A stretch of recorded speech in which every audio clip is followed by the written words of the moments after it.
Good morning, everybody. It is Road to Recovery.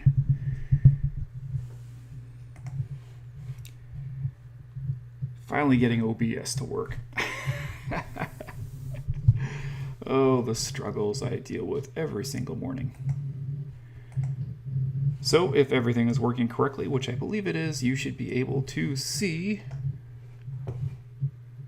my desktop here. Let's see if we can get it back to where we were.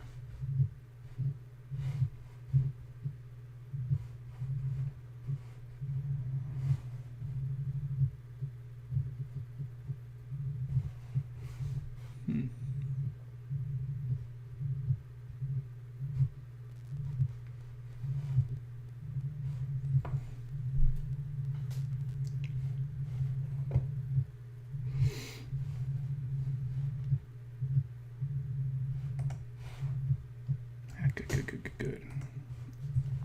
Awesome. That just took a lot of time. I'm sorry about that. So, yeah, OBS struggles. Last week I was having difficulty with it even functioning, and I finally got the damn thing working, and I had a little bit of lag, but we're good to go. So, you should be able to see the report that I have in front of me.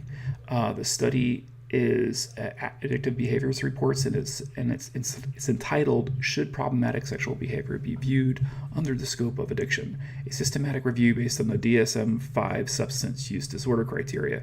Now, this is all very important because the details of studies like this is going to help with changing the mindset of a lot of people who are within the psychiatric community on including behavioral disorders, specifically sexual dysfunction, or as they label it, the WHO labels it hypersexual disorder, as something that can be included inside of the DSM-5, which would enable lots of good things to happen. It will enable psychiatrists and psychologists to treat it as a disorder, be able to charge appropriately insurance companies for people who actually have this disorder.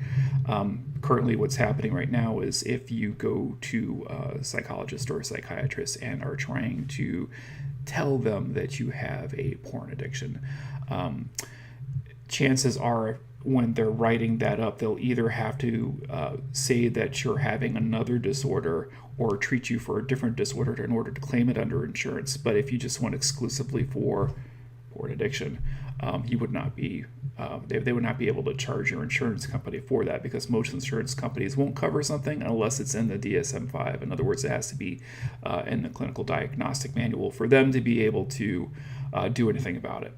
And that's the world we live in. So a lot of people, unfortunately, in order to get treated specifically for the disorder, they'll go to a provider, and the provider will charge them an ungodly amount of money.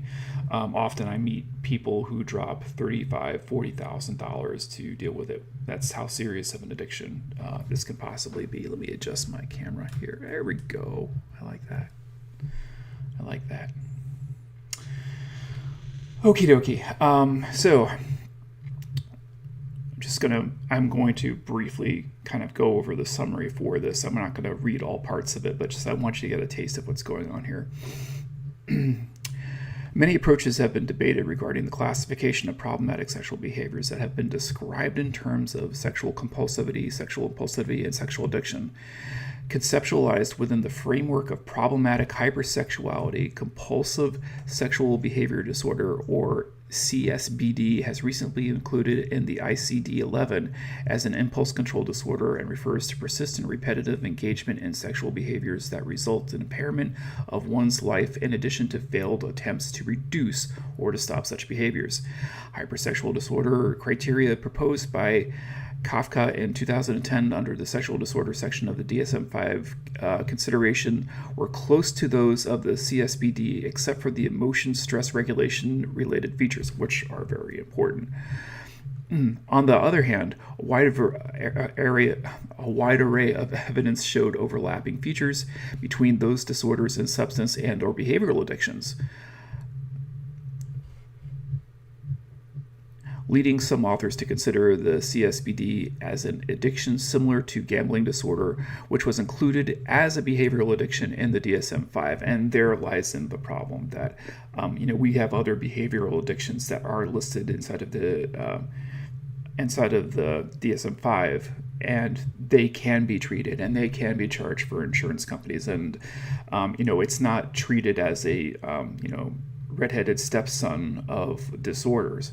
Whereas for whatever reason, and actually I think I know the reason, there's a lot of people that who work in the fields of psychology and psychiatry that do not want to step on that third rail, because I think that inclusivity has so dominated the space of science that we're afraid to say what should be obvious. And I think the thing that is obvious is that obviously it is an addiction.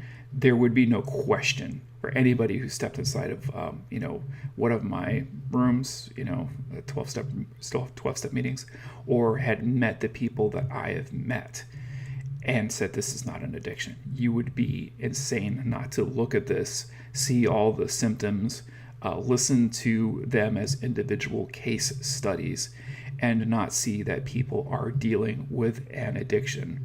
And the struggle for me that I see is that these people aren't getting adequate therapy, adequate help, because the system in place right now is not treating it as an addiction.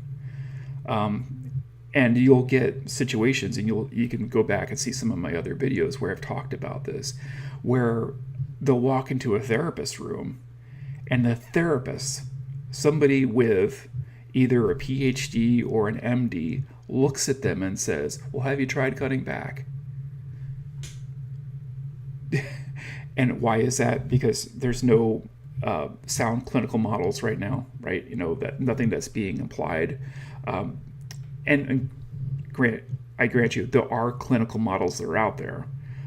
Patrick Carnes has been working under, he's been treating it as an addiction for years. He's got fantastic models. He'll diagnose you. But again, things were in their infancy when Carnes started stepping into that space, but it hasn't been widely adopted. No one in the clinical field is reaching out as a group and saying, yes, we should all adopt this model. It's all over the freaking place. And there's a lot of people, I won't name names here, but there's a lot of people that are out there trying to stomp out any addiction models that are currently present. So the studies like this, they're really important because they're helping bring more eyeballs to, the problem, which is, how can you on one hand say this is a behavioral addiction and then on the other hand say that this isn't, when it exhibits all the same traits? Let's skip down. Examples of clinical similarities include sexual compulsivity, feelings of loss of control, engaging in sexual behaviors despite negative consequences, craving for sex, and distress caused by sexual behavior. Besides clinical considerations, several studies have also suggested similarities between substance and behavioral addictions, including neurological, biological, and genetic vulnerabilities. And I really think there is a genetic vulnerability. I think if you have a family history of addiction, from my own observations, this is not anything scientific, but I would say that if we probably scale that up, science is eventually going to be able to see that there's probably is a lot of causality between people that have family histories of addiction. Doesn't matter what the addiction is. And the odds of you actually being able to attain that, and it might really be at the gene level. There might be something going on there. And I have no problems with that whatsoever, because my family had a history of addiction, and so it's not a surprise to me that I have an addiction. It just isn't. In line with these considerations, the issue on whether the CSBD should be viewed as an impulse control disorder, as a compulsive disorder, or within the addiction framework continues to be a subject of debate. with no consensus regarding its conceptualization and diagnostic criteria. There lies the problem. How do you diagnose something as a problem if you can't even have a consensus of what the problem is? And by the way, again, like there's some therapists who have been coming up with their own models, Patrick Carnes being one of them, and they've been running just fine with it, and they've been diagnosing people and treating people for decades while this whole debate still rages.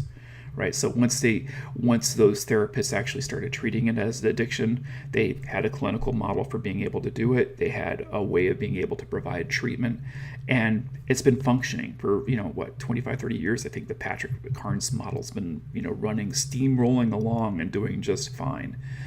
Yet again, I say the reason for resistance is not just scientific. In my opinion, and this is based on doing lots of reading, there's lots of people in the community out there that just do not treat this serious. They do not have a serious. They're trying to look at this in terms of, well, the neurology of what happens with, say, a heroin addict is different than the neurology of the behavioral addictions. So we shouldn't be treating behavioral addictions the same as we treat chemical addictions. And while at the root, I could say, yes, I understand what you're trying to say here. Looking at the actual end result, the behaviors that are manifesting inside of people, I would say, there's something that you're missing. There's something that you are missing, and you're exclusively trying to, use the neurological basis as the reason for dismissing any arguments that addiction could actually be a problem, or that this could actually be an addiction. And when you look at the clinical applications that are being done, the actual ways in which we're doing the analysis for these folks, and they're all falling under the same behavior patterns. Well, how could you completely dismiss it because of your knowledge of neurology? Maybe there's some other aspects that we should be considering, and I'll get into that on a later date. All right, so let me just jump out real quick and see how we're doing, because I have not checked to see if I have anybody out on chat yet, which is my own shortcoming because I did not bring up my live feed. Let's see what's going on out here.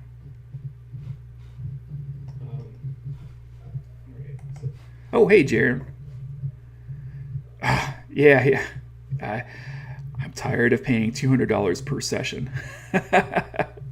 Tell me about it, man. And you're paying what I would say is about average. That's actually of the guys that I've been talking to, that's about average. 200, 250 if you're seeing a CSAT.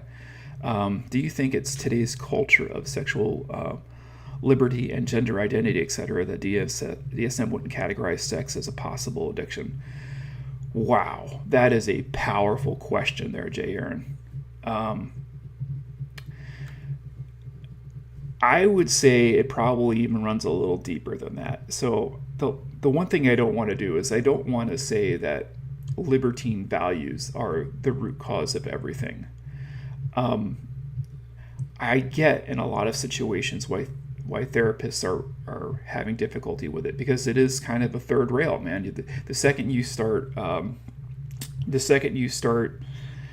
saying that addictions can happen, they're worried that it will start to snowball into, and I'm talking about the social mores now, that the social mores of libertine versus very conservative, that things will start snowballing to saying that we should be more conservative, that we should be more critical of the ways we're looking at sexuality in general.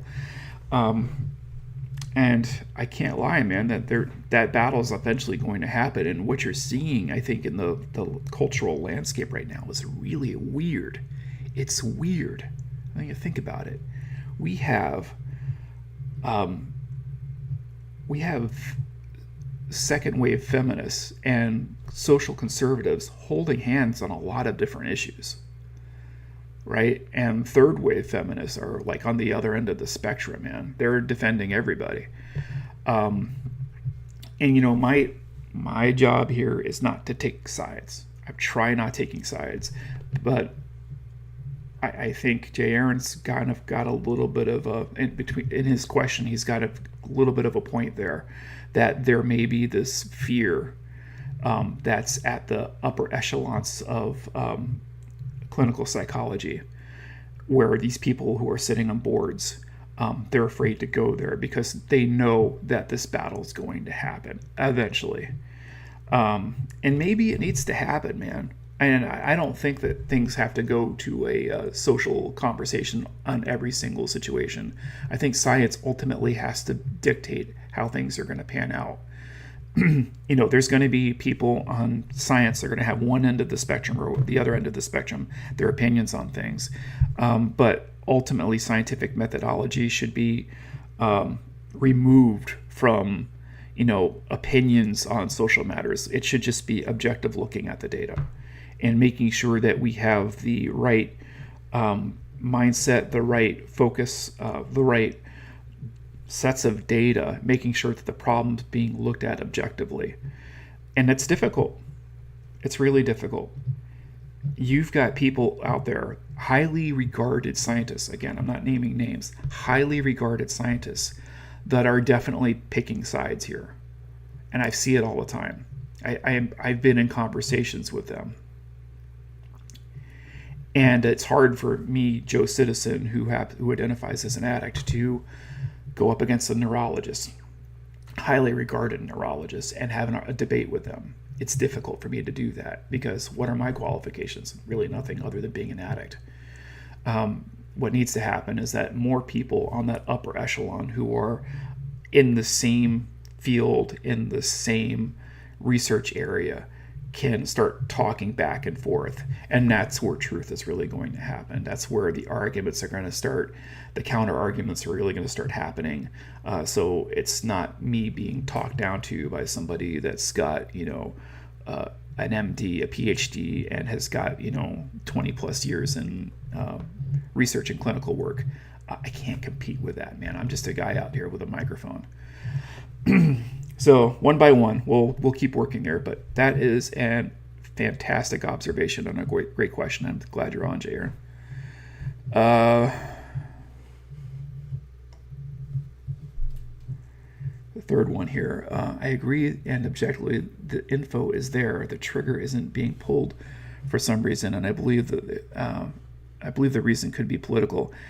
Yes, yeah, I 100% agree with you that politics is afloat.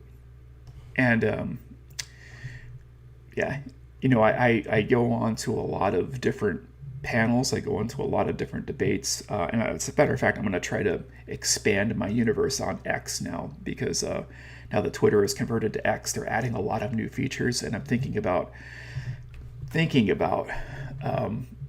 putting some money behind that, like taking some of my own money and getting the blue check mark and seeing if we could start building communities and things and start having more of these debates as well. They're uncomfortable. They're uncomfortable for me. But, I think it needs to happen, man. If we don't start standing up with people who know that they have an addiction, if we don't start coming forward, and I'm not saying all addicts have to come forward, but some of us who have the capacity to, speak and to be able to go public and talk about these things. If we don't have the wherewithal to stand up and start talking out loud and publicly about what it means to be an addict and some of the problems that we encounter and like spending $200 every single time you go to a freaking session, right? This shouldn't be happening, man. This should not be happening. There should be more that's being done. You should be treating me like a gambling addict, right? That's how these problems get fixed, is by being able to have adequate resources to be able to go out and get help. And right now, if you can afford the $200, that's amazing. If you don't have the $200, what are you stuck with? 12-step rooms, maybe. Some folks, they come into the 12-step room and it's just not enough for them. They need more. And it's not a place. You don't go into a 12-step room for psychotherapy. It's just not the place for it. Yeah, difficult. All right, let's go back here. All right, so I'll stop reading that for right now. But anyway, if you get a chance, Dr. Paula Hall, you can go back to my Twitter channel and read more about it. I reposted her. There was something else I wanted to look at. Oh, the Washington Post came out with this one earlier. I've been less and less happy with some of the Washington Post stuff recently, but oh, it's gonna freaking block me. Urgh. Wish I would have known about that. I've got it sessioned in on my tablet. Oh, too bad. All right, but the whole point of this article was self-affirmation is your ability to wake up every single morning and be able to say a statement or a series of statements that help reaffirm some aspect of your personality. So it could be something as simple as, I'm waking up this morning and I am going to kick this day's ass. I am going to get through my task list. I am going to work harder. I am going to try and be the best person I possibly be. That's an example of an affirmation. It could be very simple. I mean, you're cutting straight to the point about something that you really want to work on, and it's going to elevate you. And this Washington Post article focused on the fact that there's been some research that's done that shows that there's some clinical benefit to affirmations. So if you ever get the time, you don't have to necessarily read this article, but know that there's some backing behind this. And if you can, I would say that with affirmations, keep it simple, start off early, just make it a one sentence thing.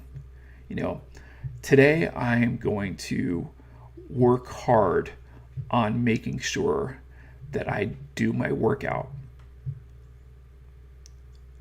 You say something simple like that, or I will do my 4:35 workout. I like it when there's time involved. This way it forces you. It kind of puts the target very succinctly. I will do my 4:45 workout. Right? That's a great affirmation. I will be kind today, right? That's a great affirmation, because maybe kindness is a character defect of yours, that you have the inability to be kind to other people. And so by setting off that affirmation at the beginning of the day, it now stays in your conscious behavior, and you're going to be able to reinforce those behavior traits.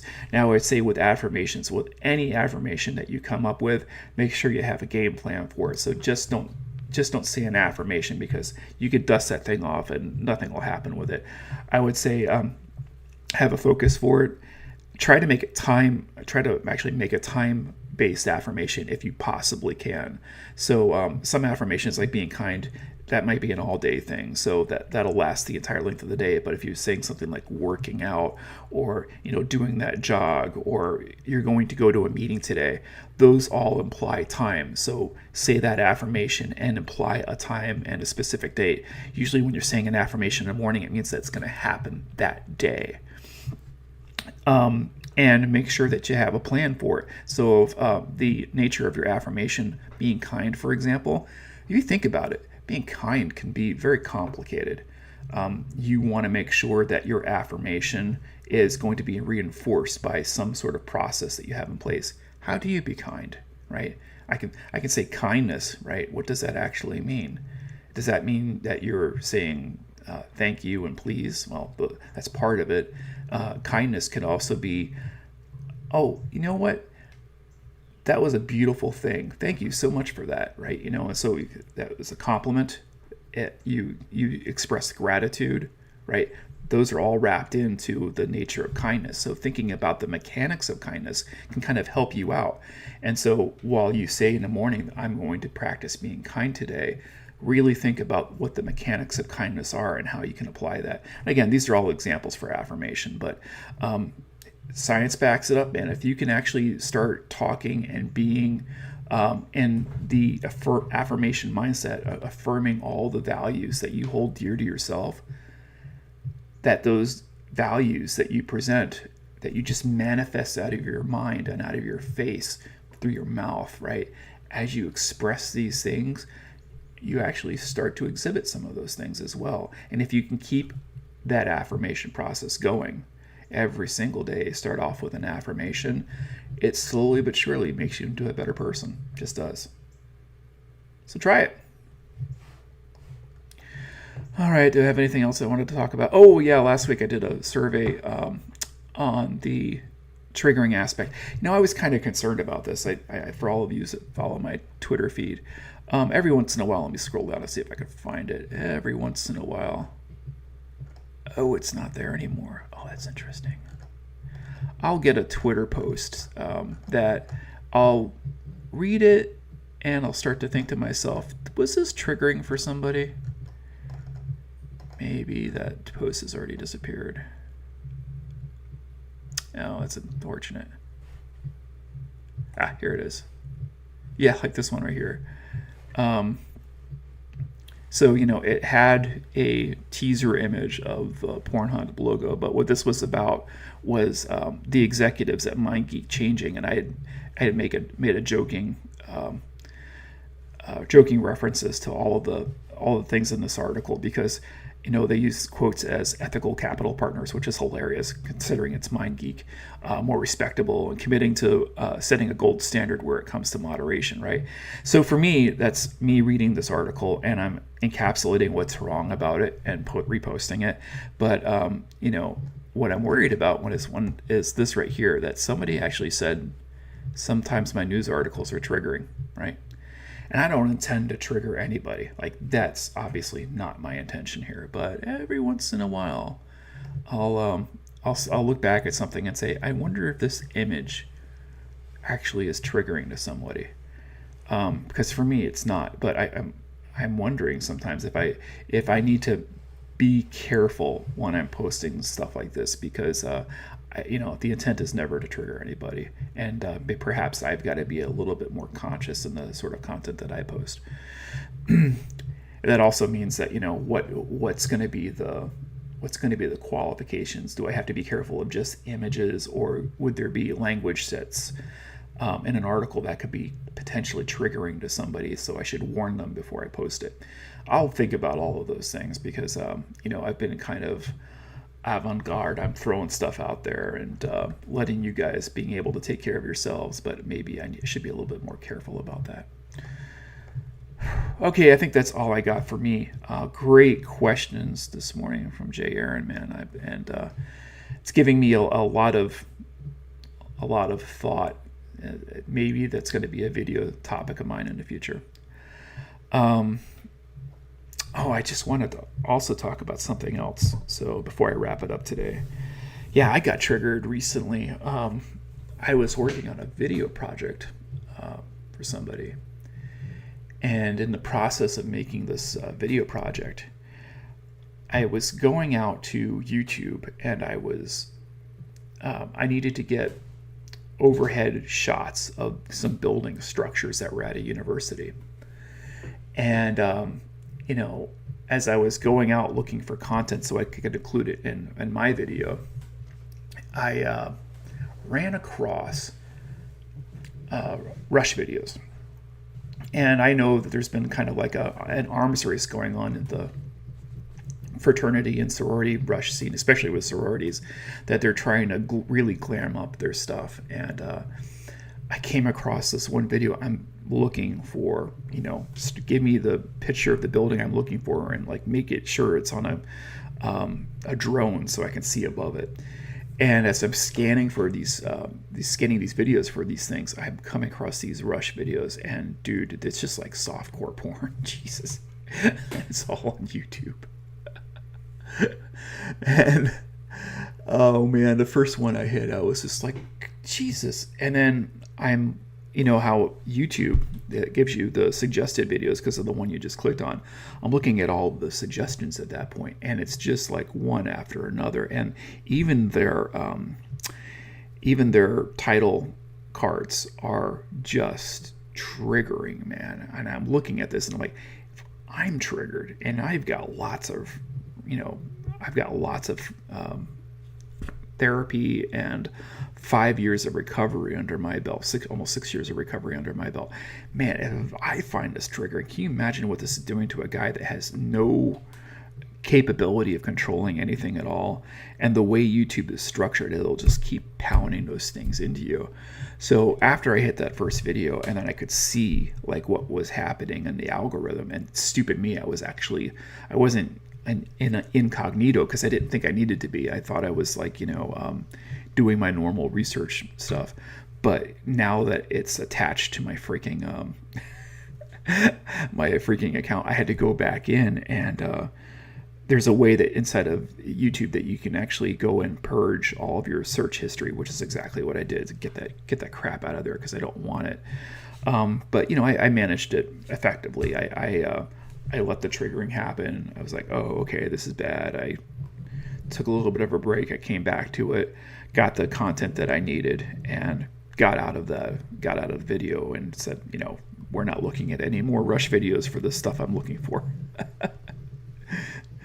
But man, that was educational, man. And I've said it before that porn is what you make of it. And in that instant, if I had continued to click on those videos, two things would have happened. If I had continued to click on those, my original objective would have gone away, which my original objective was finding, large panoramic shots where I'm getting these building structures. The only reason I would have been clicking was to look at TNA, right? And if I had continued doing that, my addiction would have been activated. In other words, I would have made porn of it. That's my saying. Porn is what you make of it. And I would have made porn of it. And so I stopped doing it. Anyway, something to reflect on. So I hope if you ever come across a situation like that, am I making porn of this? It's a good question. All right, fellas, I'm going to wrap it up today. If anybody has any comments, questions, concerns, you can leave them below. You can email me at roadtorecovery11@yahoo.com. I'm here for you guys, and I'm going to be working hard this week at trying to set up more times throughout the week where if somebody wants to come in, like Jay Aaron did, ask questions or have comments about your own recovery process, go for it. I am still looking for somebody who wants to do an interview with me. If you feel that you have the courage to kind of talk about your addiction, the only thing I ask for is that you have about 6 months of recovery under your belt. If you have 6 months of your recovery, you want to talk about how the recovery effort went for you, I would love to interview you. We can do it completely anonymous. I will blur your face and your voice if you choose to. So we can keep it completely anonymous, but your story, you get to share it with the world and kind of talk about some of the benefits and some of the curveballs you got from your own recovery process, and I'd love to hear from you. Again, roadtorecovery11@yahoo.com. You can also DM me on my Twitter. I got to call it X now. On my X account, all that information is up above in my account information. Until then, stay on the road to recovery, and good morning and happy Monday to everybody. Take care.